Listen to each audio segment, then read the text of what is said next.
भैया अब हम का बताएं। दहेजुआ सामान की इतना न इज्जत मिलता है कि साला अगर पुरान भी हो जाए तो उसको पेंट किया जाता है 6-6 महीने पर। 6-6 महीने छोड़िए ना, 3 महीने पर किया जाता है।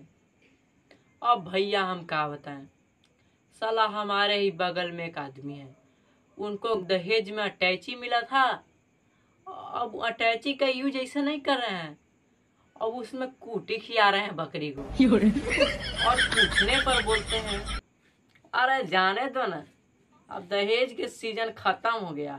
वो मिला था हमको 15 साल 20 साल पहले, अब बेटवा जवान हो गया है। बेटवा को शादी करेंगे तो वो वाला मिलेगा तो वो कहाँ रखाएगा, उसका भी तो रिस्पेक्ट मिलना चाहिए। वो तो पुरान हो ही गया, 20-25 साल हो ही गया है, तो इसको फेंकना ही नहीं पड़ेगा। क्या करें, कुटिए न खेला है।